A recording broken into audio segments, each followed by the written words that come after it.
Hello friends, and today we will discuss about internal circuit diagram of IC 741 operational amplifier. So here we have four major stages present in IC 741 operational amplifier, and here the first stage is input stage and intermediate stage, third stage is level shifting stage, fourth stage is output stage. The first two stages are used with differential amplifier. So then what is the main classification between first stage and second stage, that is input stage to intermediate stage? The input stage is having two input terminals, so this is called as balanced input, and two output terminals, balanced output. So this is balanced input or dual input balanced output differential amplifier. Then intermediate stage is also differential amplifier, but it has dual input unbalanced output, which has only one output terminals. And these two stages are main response for improvising common mode rejection ratio in order to minimize the noisy information which presents in common mode signals, and also very high gain. And in these stages, which have current mirror circuit, will act as power supply and act as the load, right?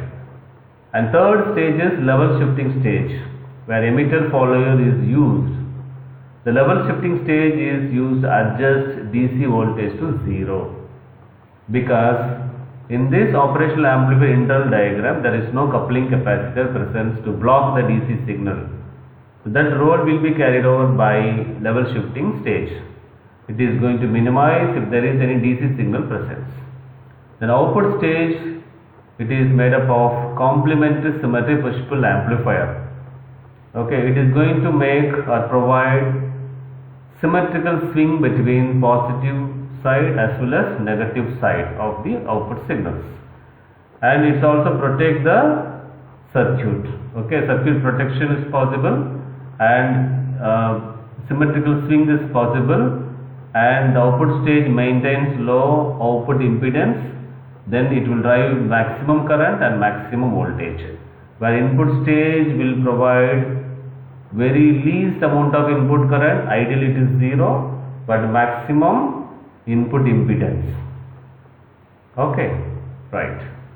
Now we will discuss the internal details of circuit diagram. See here, and there are lot of groups and there are lot of transistors present. Okay, see here, this combination Q1 and Q2, this combination is differential amplifier, and this combinedly is called as first and second stages of internal circuit. And the terminal 3 is non-inverting input terminal, that is coming from Q1 transistor, and inverting terminal is coming from base of transistor Q2. And these two transistors where active load is present, that is made by Q8 and Q9 transistor, and this active load is called as current mirror circuit. It is responsible for high gain. Okay, where RC is not present, RC is replaced by the current mirror, because if you want to increase more gain, the amount of RC will be high, that is resistor connected at the collector terminal is very high, but it occupies more chip area, so more drop voltage will be there, more power requirement. So in order to avoid these things, we are going to use these transistors will act as load for the differential amplifier. And this is the pin number 1 and 5, these are called offset null pins. These are called as level shifting circuit, which is connected at the stage of input and intermediate stage. And Q10, Q11 is also current mirrors.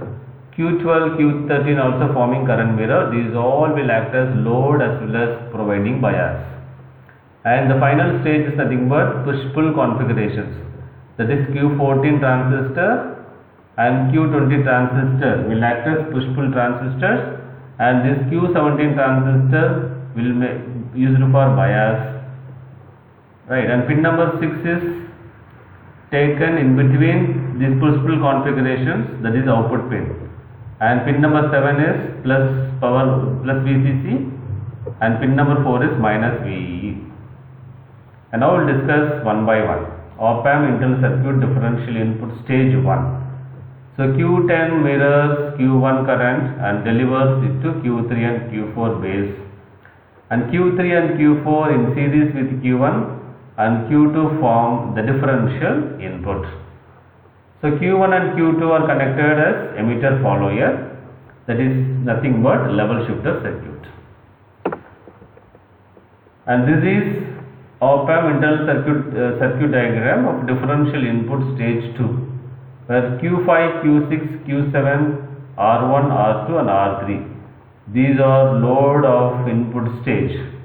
So it is high resistance load, converts differential signal to single-ended, provides good gain, and single-ended output is taken at Q6 collector. And this is the biasing circuit. This branch of providing the current that is by transistor Q12, Q11 and R5, and these acting as the biasing circuit. So this current will be delivered to input stage through Q11 transistors.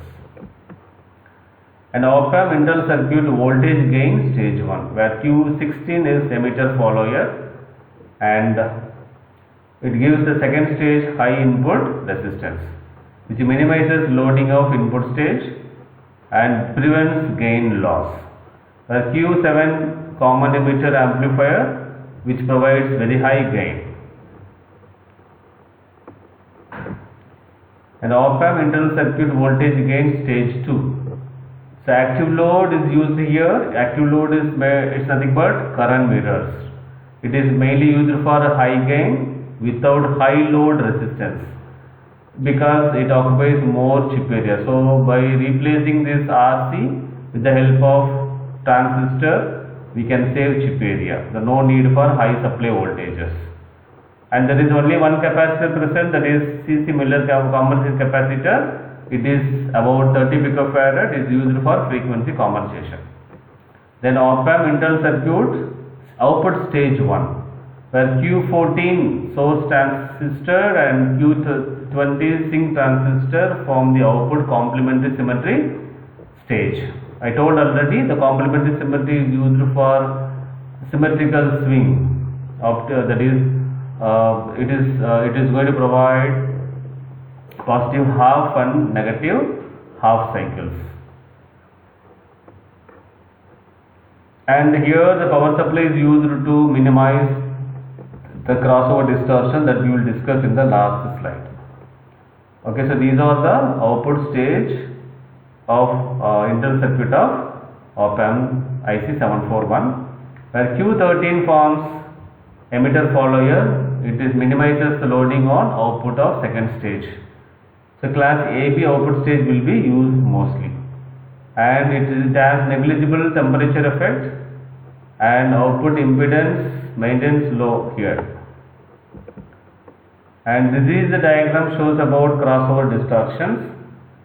And in this final stage, you have NPN transistor and PNP transistor, and here we have input stage. So these transistors will be operated once your input crosses beyond VBE.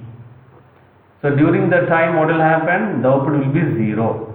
Okay, so even though if there is any input is provided, these two transistors will be switched on once it reached VBE. Otherwise what will happen, it maintains 0 voltage. So this is crossover distortions. Okay, so this is 0 output if input is provided.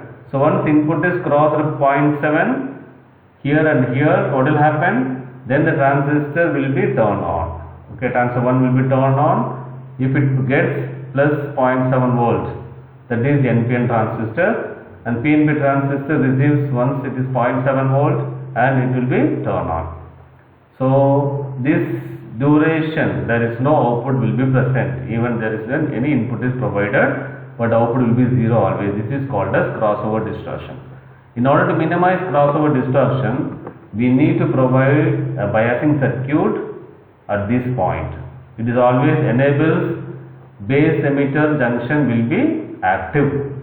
So for that we need a power supply over here, okay, in order to minimize crossover distortion. So that is also connected in the output stage of operational amplifier. So this is the configuration of that. It provides a power supply to make activating these two transistors in order to minimize the crossover distortion. So with this we will complete the session. Thank you.